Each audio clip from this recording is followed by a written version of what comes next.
Coucou les merveilles, c'est Chloé. Je vous présente aujourd'hui The Ultimate Feminine and Masculine Pack. Donc c'est un jeu, comme vous voyez, qui est en anglais. Alors, ce sont des cartes de transformation, le Transformative Oracle Deck.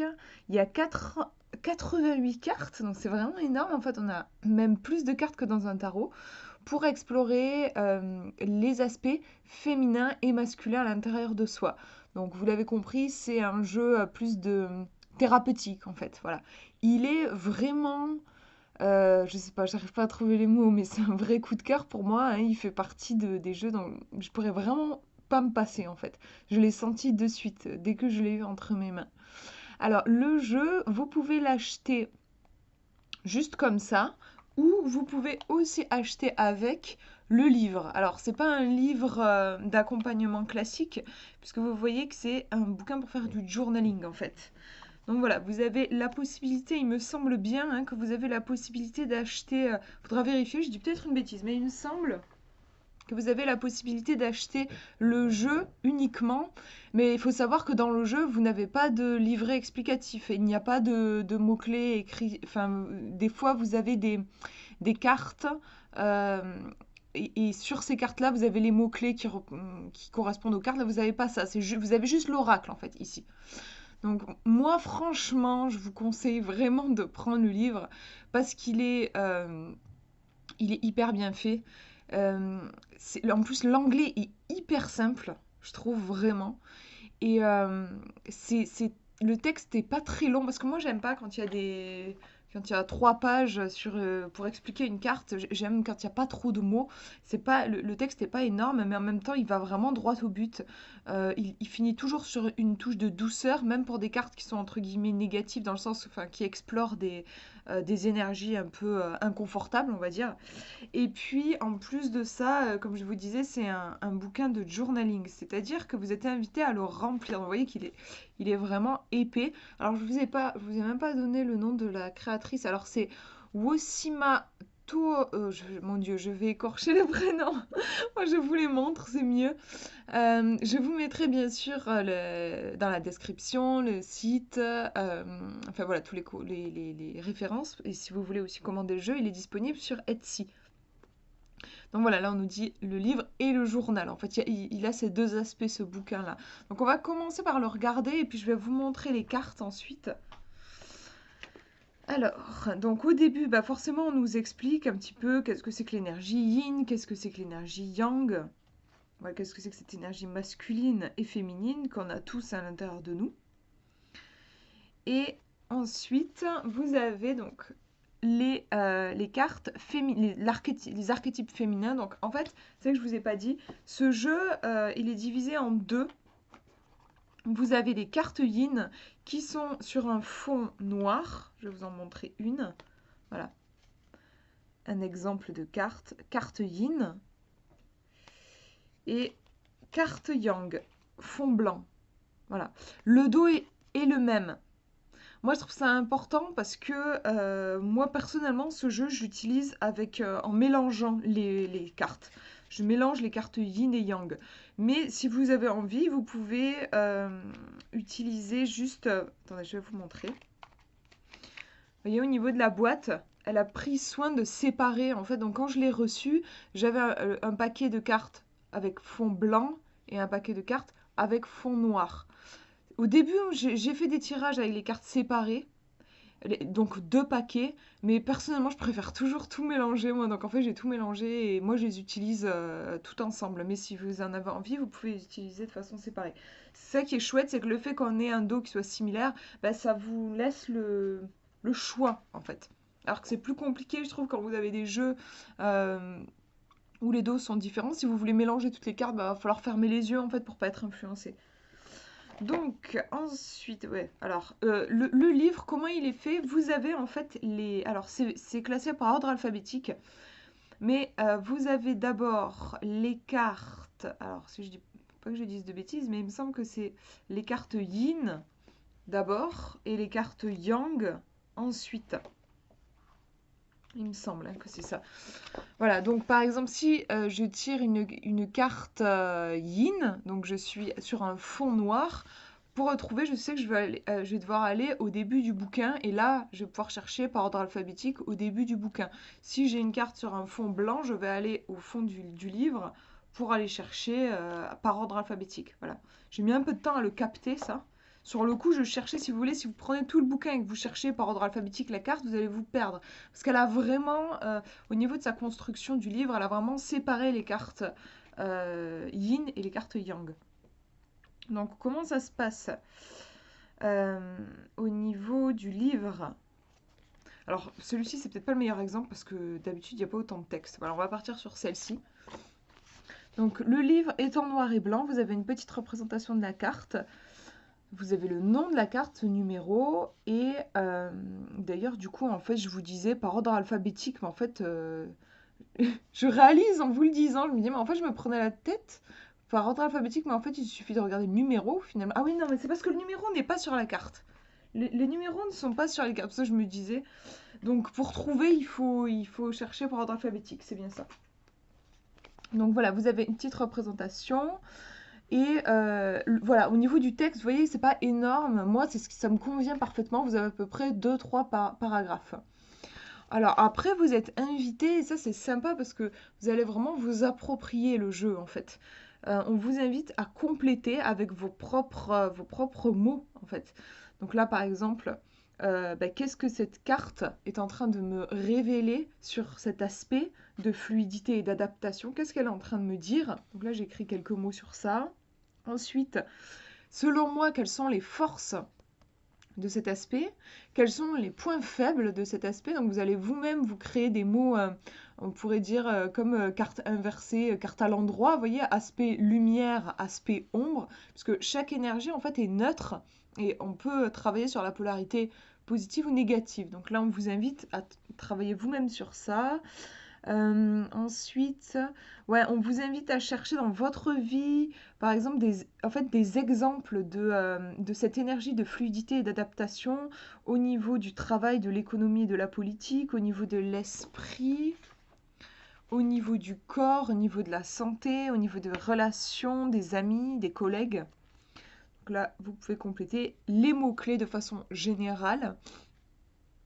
Et ensuite, vous avez là aussi des questions à creuser. Par exemple, qu'est-ce que cet aspect, donc là on est toujours sur la fluidité, qu'est-ce que cet aspect vous rappelle chez vous? Est-ce que c'est quelque chose que vous incarnez dans votre vie ou est-ce qu'au contraire vous sentez que vous manquez justement de cette énergie yin, cette énergie de souplesse? Voilà. Et après, vous avez quelque chose qui travaille plus au niveau de l'imaginaire. Je suis en train de lire en même temps que je vous dis le truc. Euh, voilà, imaginez un personnage. En fait, je pense que l'idée là, c'est de personnifier euh, ces énergies. Donc, on est toujours sur la carte de la fluidité chez une personne. Vous pouvez même vous amuser d'ailleurs à, pourquoi pas, moi j'aime bien des fois chercher dans la pop culture aussi. Quel serait un personnage que j'aime bien, par exemple dans des films que j'aime bien ou dans des romans, qui pourrait le mieux représenter cet aspect-là. Qu'est-ce qu'on nous dit d'autre? Quelles lois cosmiques ont besoin de plus de conscience, machin chose. En fait, je suis pas assez douée en anglais pour voir ça. Attendez, je vais faire un... Où est-ce qu'il est mon portable? Attendez, j'arrive.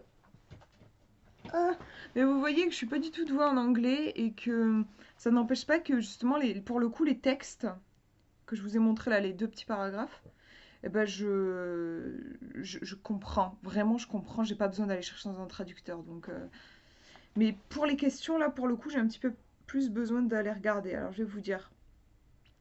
Imaginez que cet aspect, ce personnage, soit une personne réelle et qu'il ait son histoire. D'où vient-il? D'où vient-elle? Quels sont ses besoins et désirs profonds? Donc, là, c'est vraiment intéressant. Ces dernières questions nous permettent vraiment, oui, de creuser plus au niveau de l'imaginaire, en fait. Et au niveau intuitif aussi. Quels autres aspects peuvent l'emmener à la sérénité, à l'harmonie? Quels attributs peuvent le faire se sentir complet? Donc là, on travaille toujours sur le personnage qu'on a écrit ici. Voilà, comment est-ce que ce personnage pourrait se sentir peut-être plus détendu, plus complet? Et comment est-ce qu'il pourrait accéder à la sérénité et à plus d'harmonie? Et ensuite, quelles lois cosmiques doivent être amenées à la conscience de cette personne? C'est très intéressant, je trouve, d'aller travailler avec, plutôt que de travailler avec soi-même, de travailler avec un personnage. C'est puissant en fait parce que ça nous permet de prendre de la distance et ça va déployer notre intuition. Je trouve ça super intéressant. J'adore. Et du coup, je me dis qu'il faut que je le fasse parce que je vous avoue que ça, je ne l'ai pas encore fait, ce travail de journaling là, enfin de, voilà, de compléter, je ne l'ai pas fait. Je découvre un peu avec vous cet aspect-là. Voilà, alors c'est toujours les mêmes questions hein, sur chaque carte. Voilà, à chaque fois, on vous propose d'explorer les mêmes... ce sont les mêmes questions, mais bien sûr, toujours sur une énergie différente. Donc vous avez ça pour chaque carte. Voilà, je vais... attendez, du coup, ça serait bien aussi que je vous traduise une carte pour que vous voyez un petit peu le type de message que, que, que nous donne l'oracle. Alors, donc là, par exemple, je prends au hasard l'humilité. Donc vous voyez qu'il y a un personnage au niveau de l'illustration qui a la tête baissée face à un arbre, en effet sûrement un signe d'humilité, de respect. On nous dit l'humilité et la libération de l'orgueil ou de l'arrogance liée au moi égaux. On est sur un jeu qui est très psychologique. Hein. Je trouve qu'il, pour moi, il pourrait bien plaire à des psychologues. Je sais qu'il y a des psychologues maintenant qui s'ouvrent de plus en plus au travail avec les cartes. Et je trouve qu'il y a vraiment quelque chose d'intéressant pour accompagner les personnes. C'est la qualité ou l'état d'être connecté, de connaître votre place dans le monde en tant qu'âme divine, tout en honorant tout le divin qui nous entoure. Prenez le temps aujourd'hui d'honorer dans l'humilité tout ce qui vous entoure. Toutes les créations sont vivantes. Toutes les créations remplissent un but. Respirez avec eux et honorez leur utilité. Voilà pour le... Vous voyez, c'est simple, mais c'est clair. C'est simple, c'est clair et c'est profond. Voilà, surtout ça qui est important pour moi. C'est vraiment profond. J'aime beaucoup le travail qui a été fourni. Je trouve que c'est sacré boulot. Donc voilà pour le livret, vous voyez, qui est quand même très épais, puisqu'il nous fait presque 300 pages. Alors, le prix, je vous avoue que j'ai oublié, mais je vais regarder après avoir tourné la vidéo et je vous le mettrai dans la description. Je vous noterai à combien il est ce jeu. Alors, je vais vous montrer les cartes. Donc, comme je vous disais, on a deux compartiments. Au niveau tenez, c'est rigolo, c'était la carte que je vous avais montrée avec la fluidité et l'adaptation. Vous savez quoi, je vais carrément... Parce qu'il y a tellement de cartes, vraiment, ça fait un gros paquet que j'ai peur qu'elle m'échappe. Donc je vais scinder en deux. Je vais tout vous montrer quand même. Hop. Donc au niveau de la taille, ben, j'ai bien l'impression qu'on est sur une taille carrée. Hein, c'est ça, on est sur une taille carrée. Vous voyez, ce sont des petites cartes. Mais ma main arrive presque à l'englober tout en entier.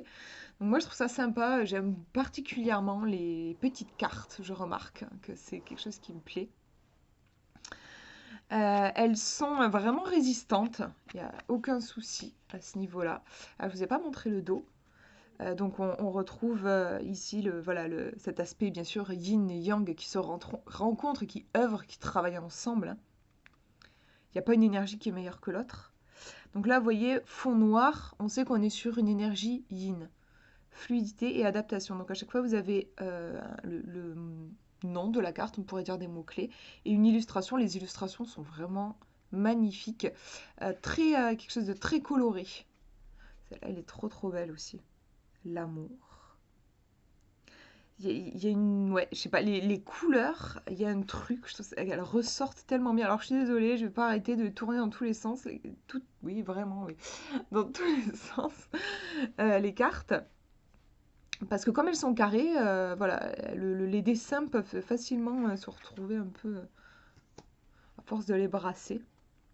Donc vous voyez qu'il y a des aspects plus ou moins confortables qui sont explorés. Hein. Par exemple, ici on a la méfiance, donc on voit un personnage qui hésite avant d'ouvrir, il est en train de regarder pour essayer de savoir qui c'est, puis on voit comme des ronces, donc il y a vraiment cet aspect genre j'ai peur, j'ai pas confiance en moi. Mais le message dans le livre, c'est toujours bien tourné. Là, par exemple, je crois que cette carte, elle vous dit, cette carte vous invite à faire confiance, à relâcher un petit peu le contrôle, justement. C'est toujours très bien tourné.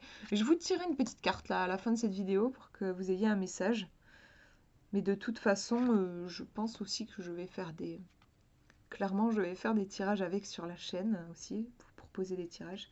Donc vous voyez que là, on alterne entre des cartes Yang ici, Yin ici. Donc là, on a quelqu'un qui est en train de... Une femme qui est en train de douter d'elle-même et qui jette sa couronne.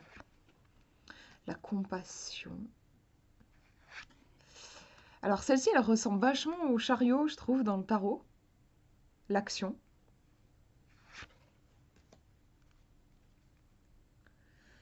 Qu'est-ce qu'on nous dit ça? Ah, c'est l'arrogance. Ah oui, avec la robe de pan. L'impulsion. Donc là, on a une idée de croissance, je trouve, c'est ça? Oui, et l'idée peut-être aussi de, comment dire, de résilience. Alors ça, celle-là, elle est rigolote. On a vraiment, on a beaucoup de cartes, hein, donc on a des sujets, je trouve, très particuliers qui sont abordés. Par exemple, là, on a le côté pointilleux. Genre, on compte les petits pois et les carottes, quoi. Je trouvais ça rigolo et pas, comment dire, c'est vrai qu'à force d'avoir, j'ai plein de jeux et je remarque qu'il y a beaucoup de, enfin, il y a des thèmes qui reviennent. Faut les retrouver un peu dans tous les oracles. Pour le coup, le côté pointilleux, je crois que je l'ai jamais encore vu abordé dans un oracle. Donc là, on nous parle d'enthousiasme. Alors, ce qui est sympa aussi, je trouve, dans le fait de mélanger les cartes yin et yang, c'est que vous pouvez vous amuser, en fait, du coup, à voir la teinte du tirage. Par exemple, de quoi est-ce que j'ai besoin en ce moment? Si je vois que j'ai tiré, imaginons j'ai fait un tirage à 3 cartes, sur les 3 cartes, il y a 2 cartes blanches avec un fond blanc et une carte noire, bah, ça veut dire que j'ai peut-être besoin en majorité d'augmenter mon énergie yang. Vous voyez? Comment est-ce que je me sens en ce moment? Par exemple, si vous faites un bilan d'une situation, vous pouvez observer aussi. Est-ce qu'il y a une majorité de cartes blanches ou une majorité de cartes noires? Ça vous permet de savoir si vous êtes plutôt dans une tendance yang, donc à passer à l'action, à être vraiment voilà, dans le mouvement, ou au contraire dans quelque chose de plus yin, de plus réceptif. Et vous pouvez jouer avec ça, du coup. Comme je disais, par exemple, en demandant de quoi est-ce que j'ai besoin, et là, vous allez voir, est-ce qu'il y a des cartes blanches qui sortent.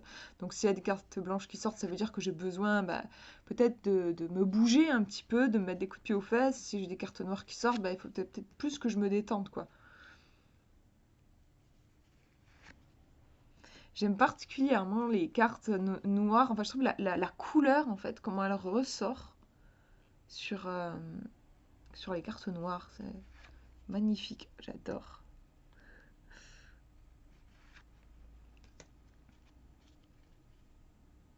Imagination. Humilité, donc ouais, ça c'est la carte que je vous avais montrée, enfin que je vous ai lue. Celle-ci, elle me fait penser à un sphinx un petit peu. Donc là, on nous invite à la patience, il faut se détendre un peu. Il y a vraiment plein de thèmes abordés. Pour moi, c'est un jeu qui peut répondre à toutes mes questions. Alors bien sûr, je trouve qu'il est clairement plus créé pour un côté thérapeutique et pour un côté travail sur soi que pour faire du divinatoire. Mais moi, de toute façon, c'est ce que je préfère en fait. Mais je pense qu'on peut très bien l'utiliser aussi en divinatoire. En tout cas, il a une telle palette en fait. Enfin, les thèmes abordés sont tellement nombreux, tellement précis. Là, on a la soumission avec un côté assez sexuel, même clairement sexuel. Et du coup, ouais, vous pouvez l'utiliser pour voir l'énergie de la journée, pour savoir de quoi vous avez besoin, pour éclaircir une situation que vous avez du mal à comprendre, pour voir quel est le prochain pas que vous pouvez poser pour réaliser un de vos rêves. Enfin, moi, depuis que je l'ai, ce jeu, c'est mon super compagnon. Je l'utilise 3 fois par jour. Vraiment, je l'aime beaucoup. Là, on a le burn-out, hein, voilà, on en fait beaucoup trop. Hop. Alors, elle est à l'envers. Excusez-moi. La mémoire ici avec l'ADN. Je vous montre du coup l'autre paquet.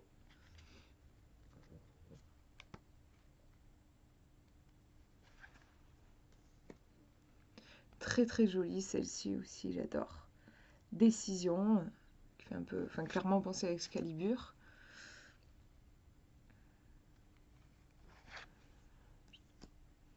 La prétention, c'est ça, ouais.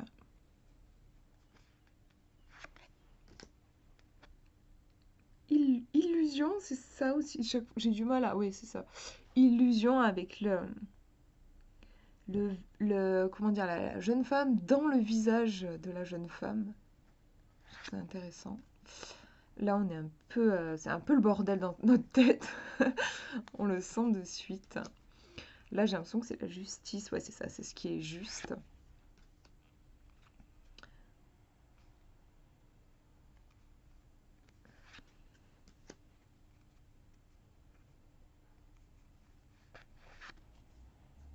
Là, on veut tout garder pour soi.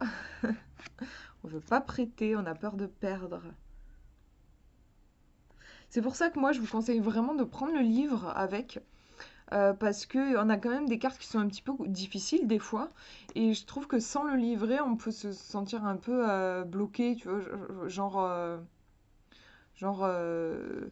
la carte un peu qui montre l'avarice, par exemple, si vous demandez de quoi est-ce que j'ai besoin en ce moment, vous tirez ça, ou la carte aussi du gars un peu prétentieux, vous tirez ça, ça peut être assez perturbant, en fait, on peut avoir du mal à comprendre quel pourrait être le message positif qui se cache derrière, derrière ces traits de caractère, enfin ces énergies-là. Et le livre, il le fait super bien.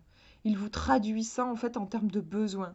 Si vous avez tiré cette carte, c'est parce que vous êtes invité à aller vers ça. Vous êtes invité à relâcher telle chose.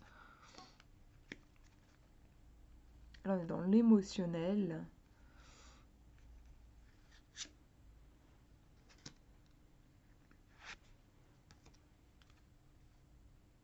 Là, il faut laisser partir.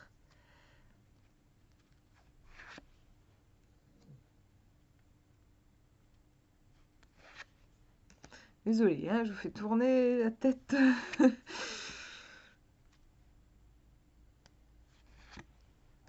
En plus, oui, j'arrête pas. Instinct, un côté chamanique ici. Là, on a la grâce.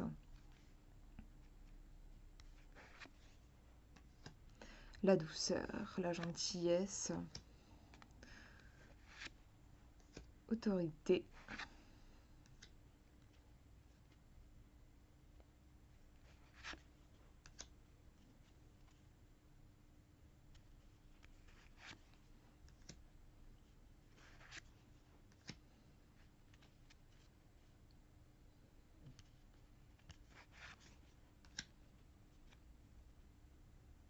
Réceptivité. Là, il me semble qu'on a clairement un sexe féminin ici. La générosité, avec ce côté très famille, partage. La créativité, qui est mon phare. Je me laisse guider par mes idées.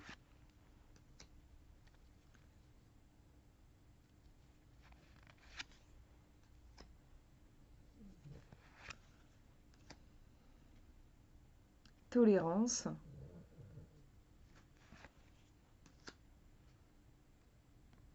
Indécision, on est un petit peu en train de se noyer là. Ou on ne sait pas en fait. On est entre l'air et l'eau, c'est intéressant. Entre peut-être, quand on est indécis, on est entre des pensées qui bouillonnent, donc l'élément air en fait aussi. Enfin, je dirais plutôt des pensées qui nous chahutent, et puis des émotions qui bouillonnent et qui nous submergent. Là, on parle d'intuition. Vraiment, elles sont tellement belles ces cartes, je trouve.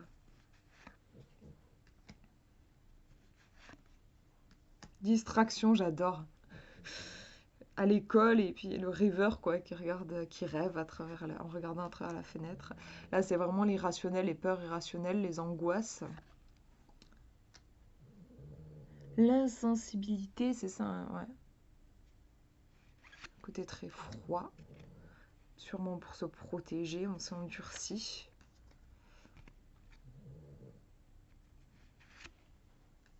Et la dernière carte.